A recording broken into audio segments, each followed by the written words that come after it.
You're watching Newstainment Television.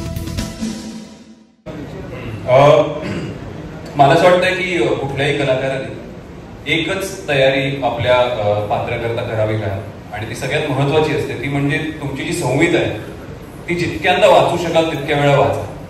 म्हणजे 1000 वेळा वाचा, कारण प्रत्येक वेळेस तुम्हाला त्या पात्रामधलं काहीतरी नवीन सापडतं, त्या कथेमध्ये काहीतरी नवीन सापडत जातं. सो ती एक ऑनगोईंग प्रोसेस आहे. आक्रमकतेबद्दल जर का तू बोललास तर छत्रपती शिवाजी महाराज, छत्रपती संभाजी महाराज हे साकारताना आक्रमक भूमिका अशा होत्या. मला असं वाटतं व्यंकट ढोरी नरसिंह शास्त्री हे पण खूप अग्रेसिव्ह ही भूमिका आहे. त्यात आक्रमकता आहे पण ती बुद्धिमत्तेची आहे फक्त. त्यामुळे बॉडी लँग्वेज मध्ये ती आक्रमकता जरी नसली तरी तो माणूस येऊन उभा राहिला फक्त, तर त्याचा स्टान्स, त्याची नजर, तो उभा राहिल्यावरती त्याच्या आजूबाजूला जी एनर्जी पसरते, एक एनर्जी फील्ड तयार होतो, तो सेन्स तुम्ही तो घेतला त्या बुद्धिमत्तेचा, तर त्यातही एक वेगळ्या प्रकारची आक्रमकता आहे. सो ती ठेवायची होती. पण पॅसिव्ह अग्रेसिव्ह ज्याला आपण म्हणतो, आणि कायम सीन्स करत असताना मी स्नेहल आणि प्रवीण यांच्याशी बोलत होतो की एखादा शॉट झाला, एखादा सीन झाला आणि शास्त्री बुवा एखादी ओळ बोलून गेले किंवा नुसते उभे राहिले आणि एक लुक दिला की त्यानंतर मी नेहमी त्यांना जाऊन म्हणत होतो की बुद्धिमत्ता ही खूप शांत असते, बुद्धिमत्ता ही नेहमीच शांत असते, असं आपण सारखं एकमेकांना बोलत होतो. ते असं सतत जाणवत होतं व्यंकट ढोरी नरसिंह शास्त्री साकारताना. पण याच्या आधीच्या इतर ज्या भूमिका आणि भूमिका खरं तर ऍब्सोल्यूट वेगळी आहे, मग काही चॅलेंजेस जाणवले की काय समजेल? चॅलेंजेस म्हणजे मला सगळ्यात मोठा चॅलेंज जर का दिग्दर्शिका ती नसती, स्नेहल तरडे आणि प्रवीण तरडे फॅमिली माझ्याकडे, माझा परिवारच आहे, तर ते जर का दिग्दर्शनाच्या बाजूला जर का नसते, स्नेहल नसती आणि प्रवीण पण सेटवरती कित्येकदा असायचा, त्यामुळे तर मला खूप मोठा चॅलेंज होता ही भूमिका साकारताना. कारण युजली अशा पद्धतीच्या ऐतिहासिक भूमिका साकारताना एक विशिष्ट पद्धतीचं प्रोजेक्शन, एक विशिष्ट पद्धतीचा स्टान्स घेऊन उभं राहणं, हा प्रकार खूप ऍक्टर्स वापरतात. आणि मी बुक मधनं पूर्णपणे बाहेर ऑफ द टेक्स्ट बुक काम करायचा प्रयत्न करत होतो.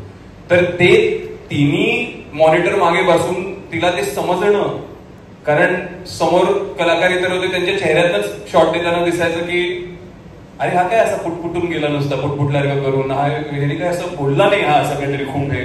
पण ते तिला कळणं फार महत्वाचं होतं. ते तिला कळलं नसतं ना, किंवा तिला ते ऍक्सेप्ट करता आलं नसतं ना, तर मला ते करता आलं नसतं, आणि मग तो खूप मोठा चॅलेंज झाला असता, भांडणं झाली असते.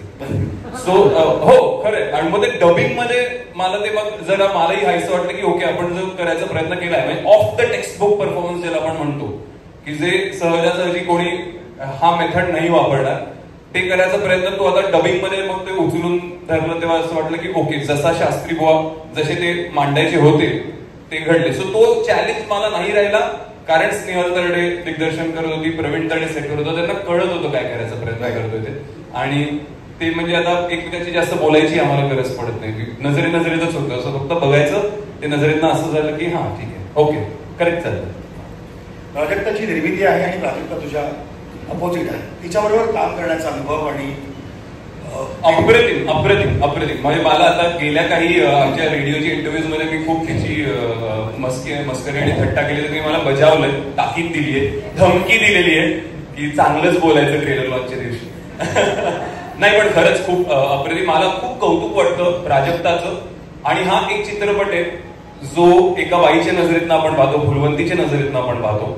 ती मध्यवर्ती भूमिका स्क्रीनवरती ती साकारते, आणि चित्रपटाची सुद्धा मध्यवर्ती भूमिका, निर्मितीची जी भूमिका आहे तीही तिने तितकीच तेवढ्याच दांडगाईने तिने ती सांभाळली आहे. त्याचबरोबर व्यंकट ढोरी नरसिंह शास्त्रीला तिच्या नजरेतनं ऑडियन्स पाहणार आहे. त्यामुळे दिग्दर्शक म्हणून ह्या चित्रपटाला एक दिग्दर्शिकाच असायला हवी होती. ते एका बाईच्या नजरेतनंच व्यंकट ढोरी नरसिंह शास्त्री सुद्धा दिसायला हवे. त्यामुळे या दोन्ही महिला सेटवर असल्यामुळे ना मला खूप सेफ फील होतं की ओके, ह्या दोघी आहेत म्हणजे मी छान दिसणार आहे, यात काही वाद नाही. निर्माती आहे आणि दिग्दर्शिका आहे, निर्माता आणि दिग्दर्शक नाहीये. सो मी आवडून जाणार आहे नक्कीच. आणि ही निर्माती आहे. आम्ही पहिलं जे रिडिंग केलं तरडेंच्या ऑफिसवरती, तेव्हा मला तरडेंचे फोन आले, स्नेहल आणि प्रवीण बोलले की आपण असं करतोय. मी फोनवर म्हणलो कथा ऐकायला येतो मी, पण माझ्याकडनं होच आहे, आपण करणारच, वादच नाही. आणि प्राजक्ता करते फुलवंती, म्हणलं अप्रतिम, मला प्राजक्ता फुलवंती करणार आहे एवढंच माहित होतं. आम्ही सगळी कथा वगैरे ऐकली आणि छान वाटली एकदम, म्हणजे की not a single false note, अप्रतिम लिहिलेलं होतं सगळं. आणि त्यानंतर मग प्राजक्ताशी पण हाय हॅलो अच्छा छान ही फुलवती करणार वगैरे वगैरे आणि मग प्राजक्ता अचानक सगळ्यांना बोलली की चला आता सगळे या जेवायला आळूची भाजी आहे वगैरे. आणि म्हणलं ही का सगळ्यांना आळूची भाजी आहे आणि जेवायला चला म्हणते, ही तर ऍक्ट्रेस आहे ना, हिचं काय आणि मला नाही खायची आळूची भाजी, मी घरी जाणार आहे जेवायला. पण नंतर सेटवर गेल्यावर मला कळलं की बाईच निर्माते आहे, त्यामुळे बाई सगळ्यांना जेवायला आमंत्रण देत होत्या. सो ते नंतर कळलं मला. वा वा वा. अनुभव फार छान होता, थोडक्यात कळलंच नाही. नाही आलं लक्षात.